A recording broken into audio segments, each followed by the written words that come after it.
All right. Hey Chris, welcome to the podcast. It's great to have you on. Thanks for Yes. joining us. Thanks for having me. Yeah, and I am especially excited to chat with you today for a few reasons. One is Chris, you're going to be speaking at the Culture Impact Lab this May. You're going to be here in person in Chicago. We'll have a chance to meet in person for the first time. I know we've had some great kind of conversations leading up to it. But Another reason why I'm excited is because you talk a lot about purpose, moving from transactional to transformational, what that means from a leadership perspective. And I have been thinking quite a bit in my own leadership journey about legacy and what it means to meet the moment in, a world where there's a lot going on and we're trying to balance all the things. And leadership is like a really big responsibility. So, what does that mean organizationally? What does that mean in our lives and the legacy we want to leave? And you're actually going to be closing out the lab with this topic. And the reason for that is because I think it's such a beautiful opportunity to tie the bow on how do we then take this work out into the world. Great. I'm excited to chat. I'm gonna let you do your own introduction because you're gonna do a much better job and do it justice. So tell us who you are and why you're here. Great. Well, maybe I can now add that I'm the closer. It's fun. Hmm. The closer. Um, yeah, Chris Pineda. My I've been really obsessed with human transformation. I'll put it. I mean, and that even extends. Predominantly, it's been in the leadership organizational space, but I'm obsessed with it in so far as it extends even into health and people's sort of interpretation of their spiritual journeys that they're on and so on and so forth. I think transformation is holistic. I In my research as well, I have not been able to ignore those pieces. I think there's so much to transformation and having these fundamental shifts in our behavior and how we see and how we think that that are far beyond the spans of our leadership and our organizational cultures. But that's where my work's mostly been focused, is in those areas. And so that started on a journey studying peace building, actually many years ago. In my undergraduate, I was studying intercultural peace building, and I got introduced to this idea of people, uh, humans, and when we get in conflict, how do we work through that? And we were looking at really intense global conflict at the time, and I got to work on a few different projects that got me exposed to it on the ground. From there, I worked at the Arbinger Institute, a global training consulting company. And when I was there, one of my clients were actually these real estate developers. Ended up finding out they're also philanthropists, and they asked me a question, and I write about this in my book. It's in the first chapter.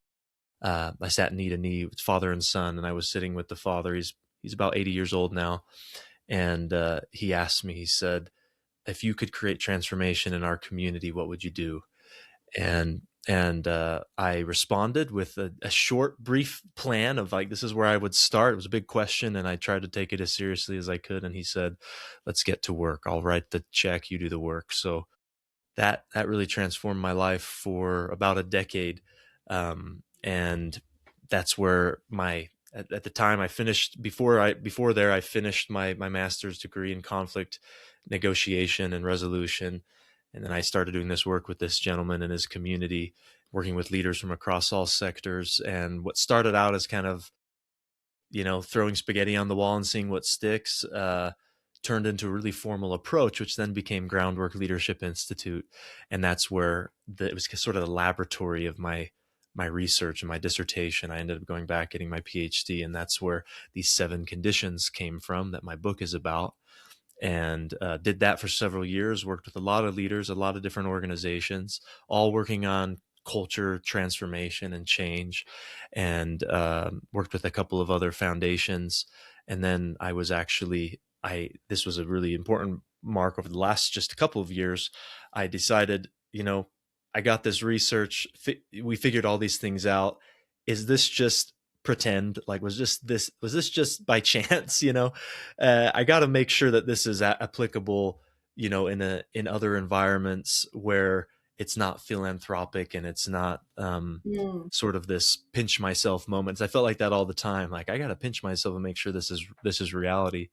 And I had never sat in the chair myself. I was an advisor and a mm, consultant to multiple different leaders of different sectors, elected officials, CEOs, executive directors, so on and so forth. And I got to kind of carry some of the weight of their job, but I never had to go home and live with all their decisions. So I put myself back on the job market and I was recruited into healthcare as an executive, and I did that for a couple of years. And I was sitting in the chair, you know, overseeing the entire operation of two different facilities, and I got to have that experience, but also apply these 7 conditions at a cultural level and see it transform the organizations that I was leading. And we saw some amazing things happen there too. So mm, those are things that I've done. Who I am, you know, I'm primarily a father and a husband, married for almost 14 years now, and my wife Kenzie, and we have 3 kids that are uh, obviously our world because they are young and they take up all of our most of our time.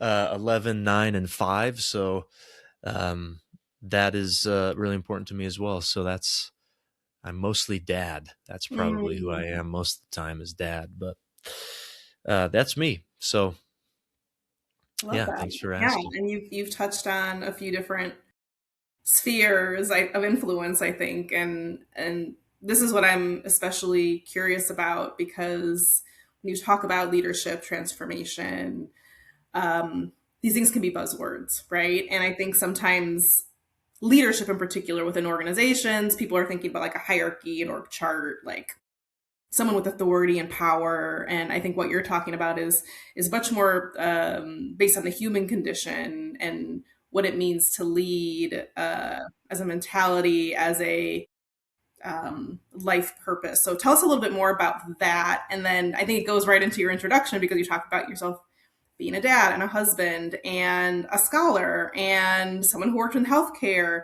How do all these things connect? And then I do want to get to the 7 conditions because that's kind of, I think, the meat of how to think about this too. Yeah, you know, it's a great question, and you're spot on. I think that transformation, it's it's a buzzword, but I also think it's largely misunderstood. I think that oftentimes we talk about um, transformation when we're talking about it. What we're really referring to is change, Yeah. and I think they're 2 different things. I think change can be easily orchestrated. I think change can be forced. Mm, Transformation cannot be forced, and it's not so easily orchestrated. And change is part of a transformation process, but I would say that it's not the same thing as transformation. And so I didn't understand this fully, even though I was obsessed with trying to discover this. I was pretty, what's the word, uh, ignorant, I guess, in it, in understanding transformation. I Naive, that's another word. I was naive, I suppose, and sometimes in a good way, because transformation to me was this, you know, when studying peace building, starting out, it was this sort of almost spiritual thing. It was this really powerful idea that, man, transformation can really bring people together. People that used to hate each other can now work together. Like, to me, it was that. It was those sort of things occurring and happening, and they were moments. I didn't see it quite yet at the beginning that transformation was a journey and not a destination. I saw it as this journey. I saw it as these moments, and I was chasing that. I was chasing to discover what that meant. So some of the naivety that I had was I think to my advantage, because I didn't have all these other perspectives telling me that no, that's not possible, or no, this isn't going to happen. And I had to discover that on my own. I had to sit in the feeling of maybe this isn't possible, um, by myself, and get there on my own, which was really important in my journey. And it came at an important time, and it came in a unique circumstance because I started, kind of jumping around the timeline that I shared when I was Mm. working with this philanthropist, and he asked me, "Hey, let's transform our community." Well, I didn't know what that meant, so we Yeah. had to figure out what that meant. And he also said, "I'll write the check, you do the work," and he meant it. So we poured millions of dollars into this effort for the first 3 years, and we hardly saw anything from it. We had a couple of anecdotal stories here and there of some really kind of cool things that happened, and we had the numbers too, like, "Oh, these are all the things we've done," but we didn't have anything that I would ever call transformational. There was no sort of movement that was occurring, and to me, transformation often comes with a movement, this feeling of urgency around it and this calling to something bigger than you are, and that just wasn't there yet. There was sort of the seedlings of it, the beginnings, but I didn't know how to get over that hump. I didn't know how to get over the hump with others, and I come to find out later down the road, this was much easier in an organizational space because in the organization, there's power dynamics. I mean, they're all paid by the same employer, right? Like we're all part of the same organization. And that's not a bad thing, but it was a little easier to influence because I was their boss, right? And I wasn't doing it in a bad or demeaning or degrading way, but there is that element of we're on the same team, we're trying to accomplish these goals together. But in the community, bringing together people from, we focused on 5 sectors: government, education, business, nonprofit, faith community, bringing them together and trying to get them to work with one another, develop deep and trusting relationships, and then move the needle in our community around things like homelessness, developing the future workforce, mental health, education, city health, all of these things. These are big problems, and to bring people together, these are big issues, and to bring people together was difficult. And we were throwing a lot of money at it, a lot of resources and time, and I found myself discouraged, thinking that it wasn't possible. And I still remember a really important day when things kind of changed. And this is the first 2 chapters of the book, and this is when I realized the title of the book is Beneath the Transaction. This was the first time that I realized what that truly meant, and I started to focus on, like you said earlier, what's beneath the surface, what's underneath it, and why is that so critical to transformation? Because you can create change at the top, right? If you see a weed, you can weed whack it, right? You can do all these things on the surface to force change, and I would call those transactional. But Mm. to really create transformation happens beneath it. And I didn't quite understand that. I was starting to a little bit, like I said, little seedlings here and there, but I was at this community gathering. You've probably been to several of these. A lot of people listening maybe have as well. There's luncheons, there's all sorts of things where the same sort of, even in large cities, the same type of people show up, right? The Mm. movers and shakers, if you will. And so I'm at this meeting. I know all of these people. I've been working with them for 3 years. I had the influence of this philanthropist behind me. Mm. Not a lot of people met him. He's kind of a unicorn, and that was cool about him. He didn't like credit for stuff. He didn't like his name on things. Everybody knew who he was, and that Mm. got me through the door. So I built a lot of these relationships with people strictly from his influence, and so I knew them. So I'm at this gathering. I'm not much of a small talker. I don't like small talk. I'm bad at it, I guess. I prefer conversations like this. And so I show up just right before meetings start. And I'm Mm. there and I'm observing, and there's music playing, like there's people shaking hands and greeting each other, some laughter and smiles. And it just looks like a normal beginning of an event. I can't remember what the event was about. I want to say it was about addressing homelessness or something. It was an important gathering, and important people were there. And so I'm sitting there and I'm kind of cynical. I'm feeling pretty discouraged because this is the same time that I'm realizing maybe transformation isn't possible. Maybe this is a silly wish, like this is just not going to happen. It's too abstract. It's too big, I guess.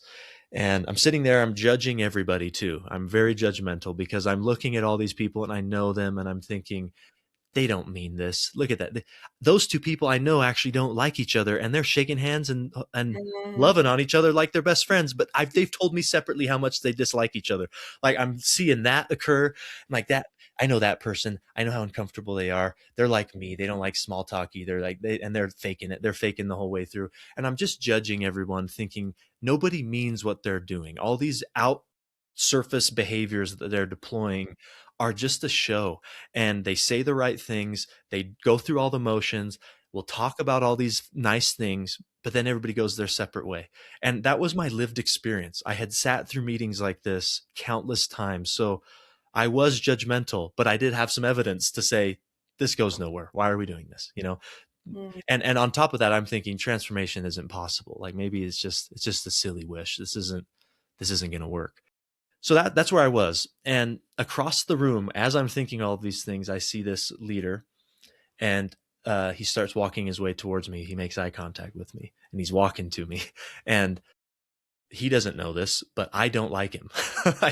I don't like him very much. I don't like some of the things that I've heard him say or how he carried himself. There was just a lot of things about him that I didn't vibe with me. So I wasn't fond of him. Of course, I never told him that. And I would have never told him that, but that's how I felt. He's walking towards me, eye contact. I'm like, dang it. He gets closer. I stand up without even thinking about it, smile on my face, reach my hand out, shake his hand, and then I say these things. It's nice to see you. and, and then we had 2 seconds of an exchange, and I sat down at my table, and the meeting began.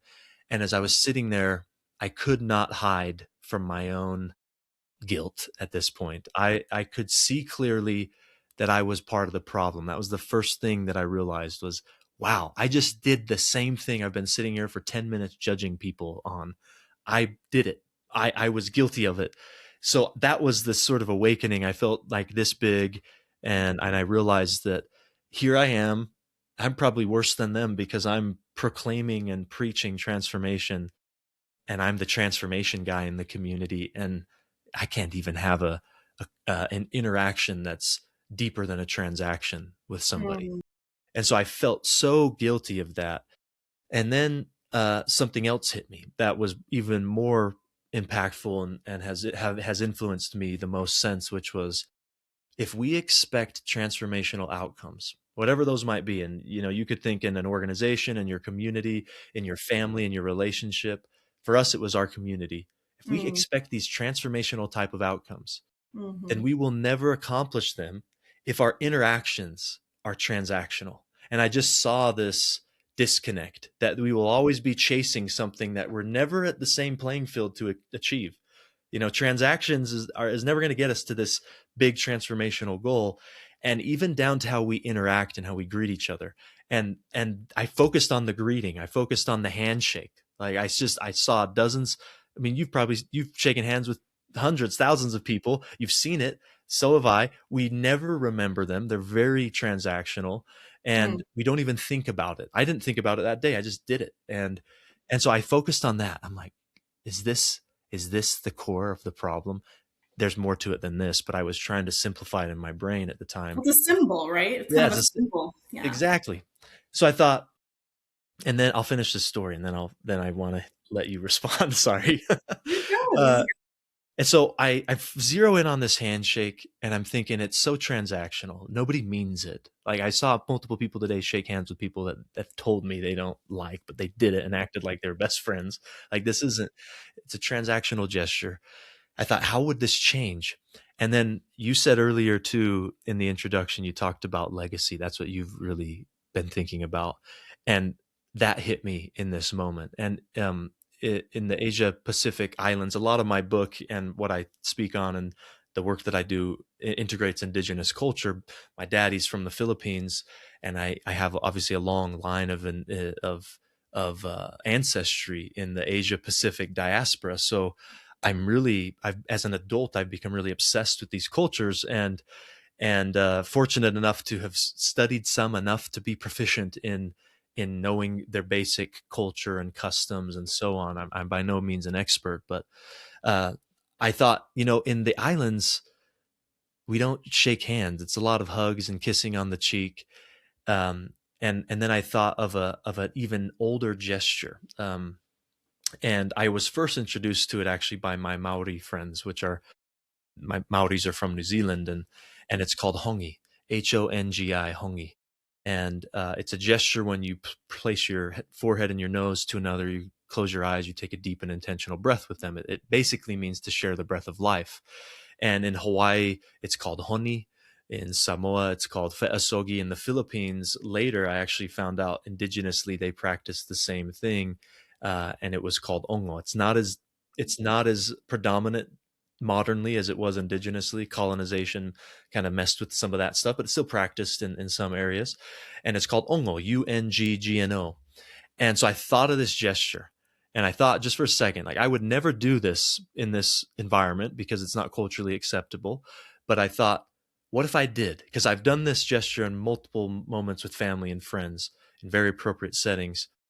I've like unlike the handshake, I never forget those moments. They're so personal and grounding and Mm. connecting to somebody else. To place your forehead and your nose to another and close your eyes and breathe with them. There's when you said symbol earlier, that's a symbol of I see you and you matter like I matter. And you it's almost impossible. I won't say it's impossible. Maybe you could do it, but I can't imagine doing it and not caring in some degree for that person. Mm. So I have just imagined if I would have done this with this individual. I just played it out, let my mind wander and imagine, like, what if I would have greeted him this way? And then in an instant, things started to change for me. I started to feel bad for the judgment that I had of him. I started to feel like it was unwarranted and that I didn't really even know him well enough to ever judge him that way. I started to desire to actually know him and see him as a human being just in thinking about the gesture. And it was to the point where it almost brought me to tears sitting in the middle of this meeting. I don't even know what the meeting's about at this point because I'm so lost in my own thoughts. But I had this realization that I want to introduce this to leaders in a respectful way to the culture here in the West and also in a respectful manner of my to my ancestors. So I didn't know how I was going to do that, but I had this goal that I'm going to try. And because it was so transformative to me, I felt like this is the missing piece. Like we're trying to accomplish these huge things. Let's Yeah. change graduation rates. Let's improve our city. Mhm. Let's do these really big things, but we cannot even greet each other and work together at in a way that my ancestors thousands of years ago figured out, like how important it was. This is so important. We need to greet each other in a way that's important. So like I finally had this realization how simple this can't be this simple, but I thought I had to try. So it just so happened a few months after that was our first year of groundwork ever. And we had the first cohort of leaders. We brought them out to the coast of Oregon, spent 3 days at this retreat. And I thought this would be the moment where I could have the environment where it was quiet enough, calm enough to really talk about this gesture and the meaning behind it and invite them to metaphorically do it. That was my goal. I'm just going to invite them to metaphorically do this with each other. I'm never going to force them. So we get them all out there, and of course, it went as I expected. People pretty transactional, even when they're in their normal street clothes and they're putting their guard down, like they're still transactional. So on the second day, I pulled aside one of my friends who helped me sort of create this first iteration of the institute. He also worked with me. He used to run the Department of Education in all of Oregon, very well known. Everybody knows him, so his influence was really important. But I asked him. He's from Palestine, and he told me that when I told him about the gesture, he said that they do similar. They have a similar way of greeting over there, where it's a bit more intimate than a Mm. handshake. So he thought, let's try it. I'll demonstrate it with you, and let's see if it helps them sort of grasp what you're trying to say. He thought this would be a unique thing to share. So we came back together. I described the meaning of this gesture. I talked about where it came from, its history, what it means, the breath of life, all of that, and how the handshake is none of those things. And not that I'm going to ever say don't shake hands with people. In fact, even in my book, I'm still telling people you're going to keep shaking hands, just do it differently from now on. Mm. And so I wasn't going to force them to do anything or not do anything. It was just here. It starts in here and here. Let's just think about it and feel something different. So I explained it, and then Salam and I went and did this. We just right in front of him, we took each other by the shoulders, pressed our forehead, our nose together.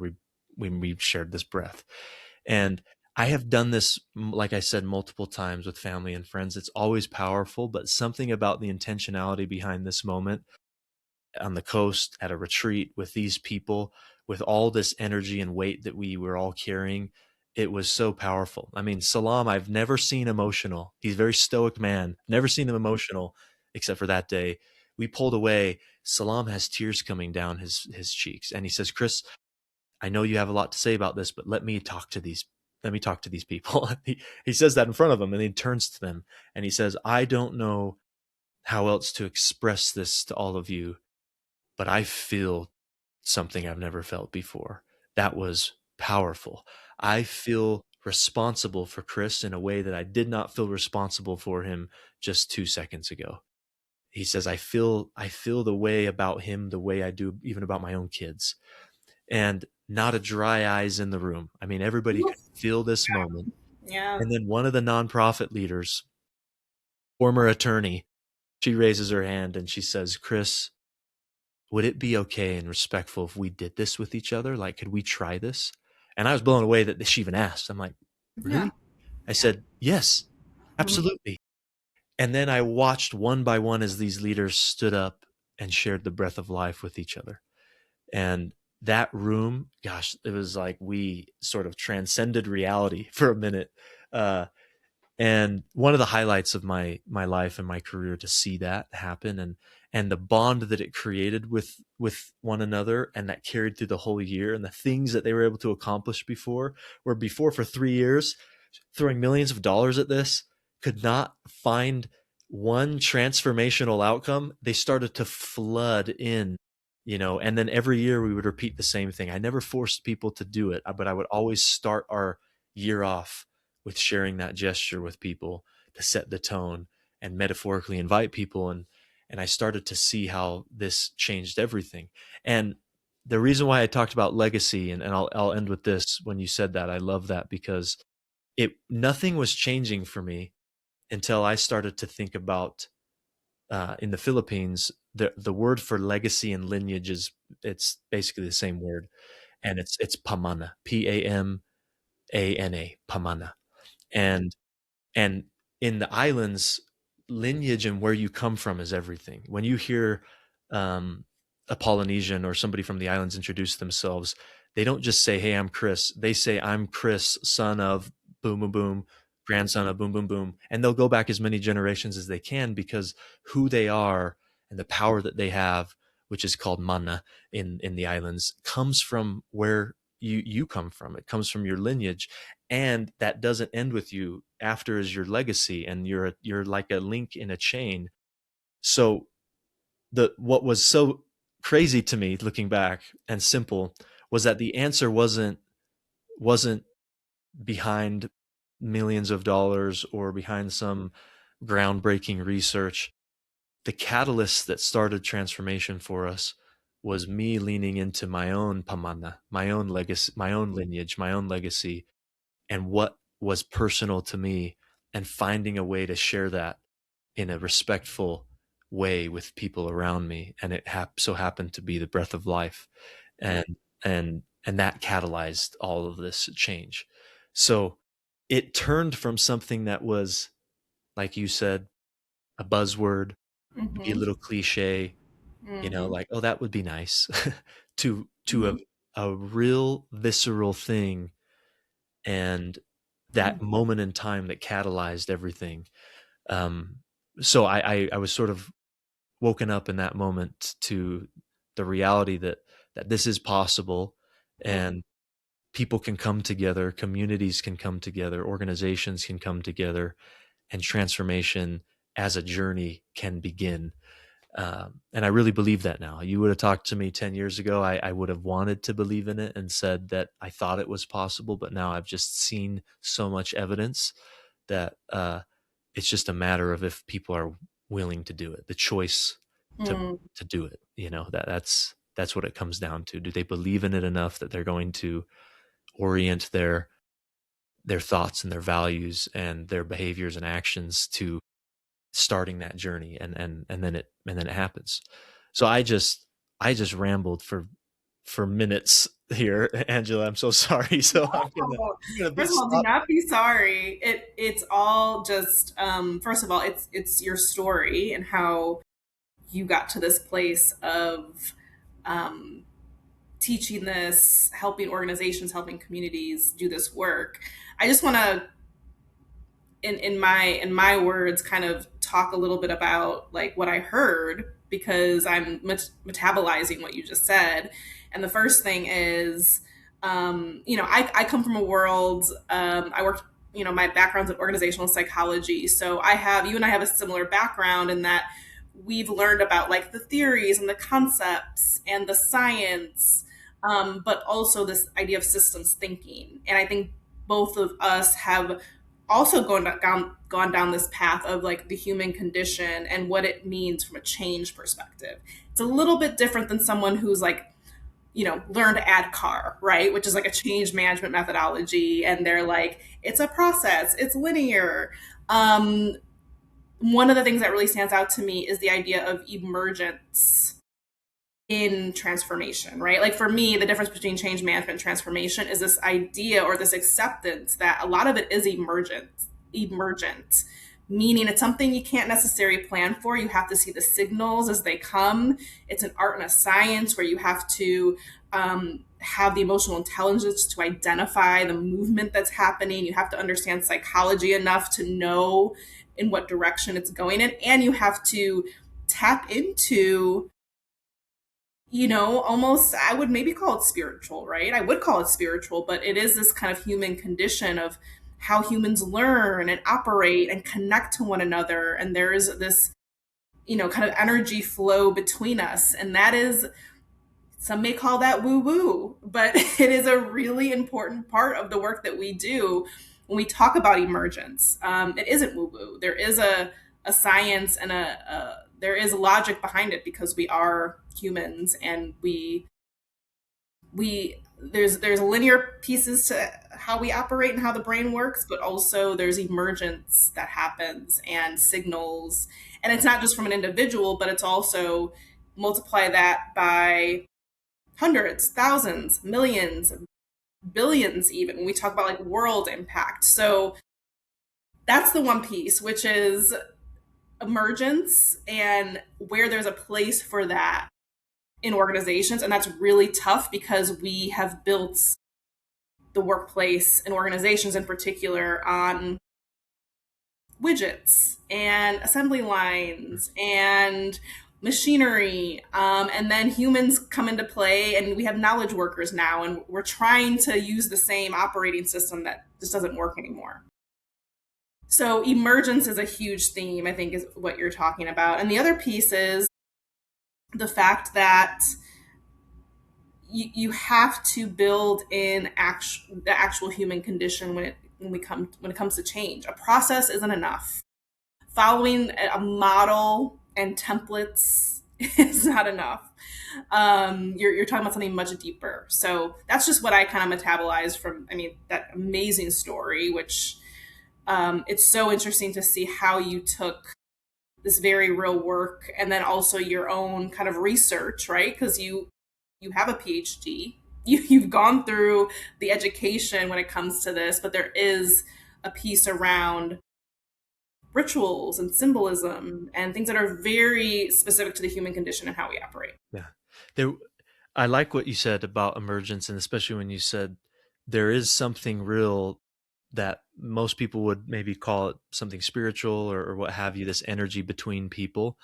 Um, and there's lots of, research now getting into that, but I think it's much older than Yes. we think, and I think that people since the beginning of time knew about this energy and relation between each other and had different ways of talking about it. But it's so important that some cultures gave it a name, and these same cultures that I've been referencing, these indigenous cultures in the islands, they gave it a name that has lasted and withstood the test of time. They've withstood colonization. And then they had gestures and greetings to honor that very same energy between people, like what I shared with you, the ongo. And all of the discoveries that came from the research, because this institute became our laboratory, I suppose. And I went back to school, got my PhD in IO psychology, and from the research, these 7 conditions appeared, which I can kind of give a brief overview on. But they didn't happen without these catalytic moments, and the catalyst was this gesture of ongo, right? That was very human centered. This identification of pamana, right? Like my lineage, where I come from. And those two were so important because one honors the past, pamana, the other honors the present of being present with people, figuring out how do I really be present in the moment with somebody. And that was the gesture. And I would encourage you, like, try that with someone you're comfortable with, or just imagine it. It helps ground you in the present where everything else doesn't matter just for that moment and you're present. So this idea of past and present, and then future, what are we building together? What are we trying to create? And this is when this energy between us and giving it a name was so important. In the Philippines, they call it kapwa, Kapwa, kapwa. And there's no direct translation to English, but the best one that I've come across is essentially this. Kapwa means I am who I'm in relation to. So Mm, I am because you are, and you are because I am. And that's this space that we share between us is a sacred space. And we always are sharing that space with everyone. And in Samoa, they have a word for it as well. For like the literal word for the space between me and other people is called va. And va can either be toxic or it can be healthy. So the space between you and I may not be in accord. And then we have a name for that, and we have rituals and customs to actually fix it. So in Samoa, mm, they have a practice called ifonga, and it's when the va is disrupted. So if I did something to you or your family, our va would now be thrown off. And it's our responsibility as a people to make that va healthy again. And so there's a ritual called ifonga, which is basically me and my family, or if I'm not able to, because in some cases, there could have been violent acts or what have you. Maybe I'm actually in prison, whatever the case might be. But my family or me goes to the front lawn, basically, of your family, and we lay down and we cover ourselves with what's called a tapa cloth, and it's a thick, like, sort of significant mat in the islands, woven, hand woven. We cover ourselves with that mat until you and your family come out and remove the mat and actually forgive us. And that's when the va is better. So there's those that's still practiced today. That's an indigenous custom that's still practiced today, but it tells us something that if 1,000-year-old indigenous cultures saw the importance of this energy in this space that we share, we should pay attention to that. And if we want to build companies that last, I mean, we're talking 1,000-year-old cultures. We want to build a company that just lasts 50, 100 years. That's significant in today's world. We need to be intentional about that space between us and other people. And what do we call it? And mm. what are the rituals to honor it? Not Yes. just like team building, like that's Right. fine. Team building's great. Themed weeks are fun. But Yeah. what are we doing intentionally Mm, to develop and honor the kapwa, the space between me and you? And that's the future. That's what we're building for the future. So I would say, just to add on to your remarks, were that these 7 conditions from our research didn't happen until we figured out a way to catalyze transformation and move beneath the transaction. And honoring the past, building something for the future, and being present, past, present, future, that was what moved us beneath the transaction. And then you fast forward, these 7 conditions appeared. There's actually 20, I think 23 or 26 themes from the research, but 7 of them were the most consistent, and it was purpose, commitment, common language, vulnerability, consistency, deep trusting relationships, and safe space. All of mm, these are not groundbreaking. You've heard of all of those things before. So it was the intentionality behind them, how they worked with one another, the sequence of them that was the most powerful part of the research. So that's what the book's about, and that's really what my work's about, and how we can catalyze transformation through honoring the past, present, and future in our families or in our organization or in our community, and then building systems, practices, habits, rhythms around these 7 conditions.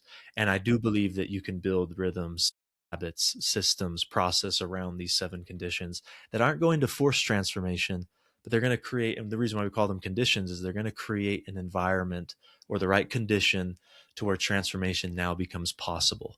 Mhm. So that's kind of bringing to close what the whole research taught us and what it taught me. But like anybody else, I mean, the number one student in all of this was me, and me trying to understand myself and my own lineage and my own legacy that I want to create, more than anything. And I just have the privilege and honor to help others, organizations, and leaders do the same. Mm. Well, the book is called Beneath the Transaction: Discovering the Seven Conditions That Transform Life and Leadership. And I know pre order is becoming available in March. So we're going to make sure once we release this episode, all of those notes, all of the links are there for you to order the book. I know we just scratched the surface. I think, I mean, your story and how all this comes to life has been really impactful on me and how I'm thinking about relation when it comes to leadership, but also the work that we're doing when it comes to culture change. And I think that um, we're at a real pivot point right now where we're kind of trying to dismantle, I think, the way we've thought about work. I talk a lot about the fact that every generation we kind of like rethink progress, and the conversations we're having in like boardrooms is, oh my gosh, all these kids want something different, like the kids don't want to work, they're entitled. And really, we've been asking for the same things forever and ever. Dignity, respect, treat me like a human, human centeredness. And I think what you're talking about is really, and the idea that transformation isn't going to stop, right? Like, I think transformation is even more prominent now. And I do want to kind of just touch on this really quickly before we wrap up, because a lot of what I'm hearing transformation now is in the context of like AI and things that, in my opinion, should not be a strategy. AI is a tool. It's something that's very important because it's prominent, and it's something it's seeping into society. However, I think with this idea of transformation, we need to recognize that these things are tools. They're not the actual transformation. So I guess any thoughts on how we implement this as change and transformation is happening at a rapid speed, and we're talking about things like AI, which in a way can become another force of decentering Mm. humanness. Yeah. No, it's a great question, and obviously something a lot of us are thinking about. A couple thoughts. I think the first, as you said, is AI as a tool, just like anything else, and it's a really, remarkable, groundbreaking tool that we used to make movies about, Yep. even just 10 years ago and 20 years ago, and thinking that'll never happen, and now it's happening. Like, it's a fun thing, but it's a tool nonetheless, and my hope is that AI can actually invite more human connection because it can automate the things that take us away from connecting. There's so much work that's out there that happens that pulls us away from people because we have to get all these things done and boom, boom, boom, boom, boom. And if AI, excuse me, can automate a lot of those things, then it allows us to really focus on what's most important. And it's our relationships and it's connecting with people. That's my hope of what it can do. I hope we don't try to replace human connection with AI, because that leads to kind of my other thought on AI as well. And from a leadership standpoint, one of my favorite leadership textbooks is called Leadership. I have like 3 copies sitting here. Um, Leadership by Northhouse.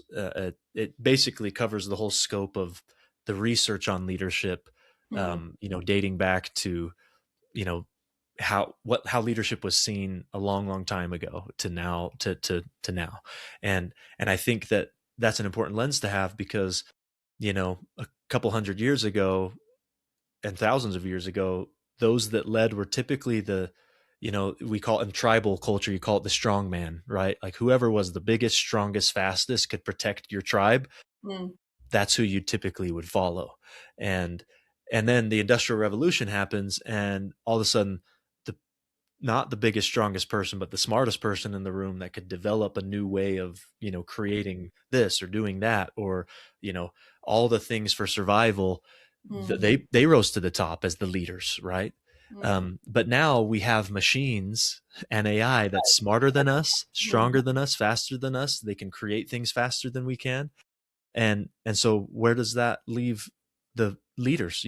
Thing Machines are better than us at those two things. So what is our superpower? And I think we're at this day and age where the only thing that machines have never been able to do for us and will never be able to do for us is human connection. And so people will follow leaders that know how to connect and create environments of connection. That is the next to me, generation mm, of leaders. Strong, fast, gone. Smartest, gone. It's who knows how to connect with people and create environments where connection is can thrive. I yes. think those will be the leaders of the next generation. Yeah.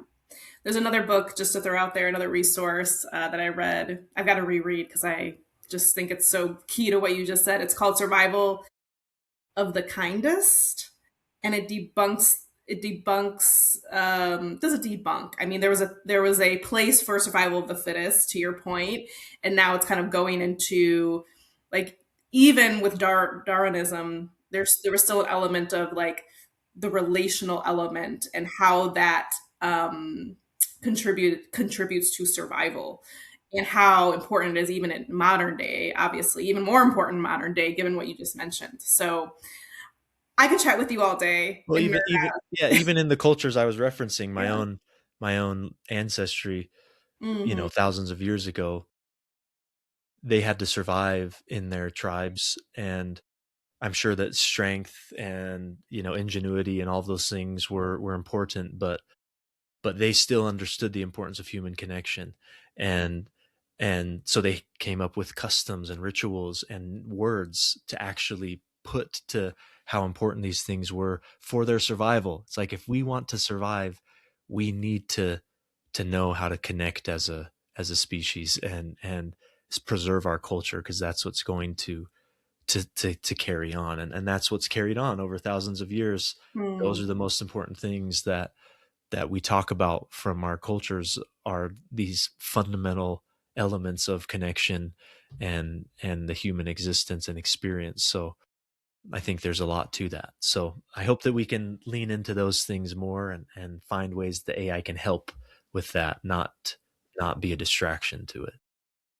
I love it. Well, I'm so excited to have you with our community and be a part of our community in May at the Culture Impact Lab. I think it's going to be a real treat.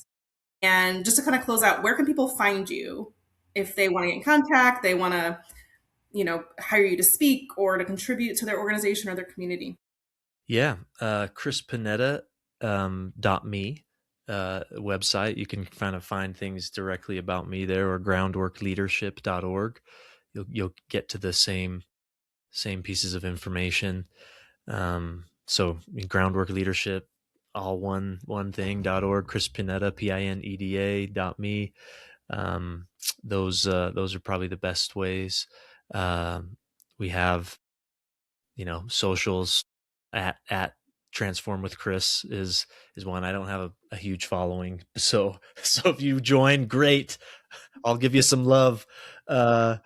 You can find me on LinkedIn. I'm pretty reachable and I'm pretty responsive, so yeah, feel free to reach out, and I hope that people can read this book. And I didn't write it because I wanted, a lot of attention and focus, and publisher's been good to make sure that I Mm, still give myself credit in, in even how I write my bios and things like that. But I wrote it because I felt responsible to write it.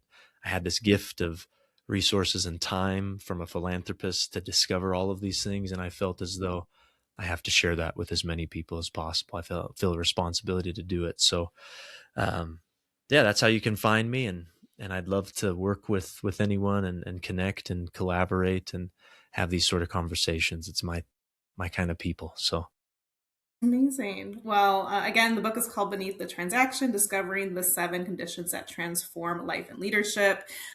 Thank you, Chris, so much for being on the podcast, for doing the work that you do. And, I hope people will reach out because I think we're at a really pivotal moment. Um, and just thank you for the work that you offer to the world. Yeah. Thank you, Angela. Appreciate having me. Okay.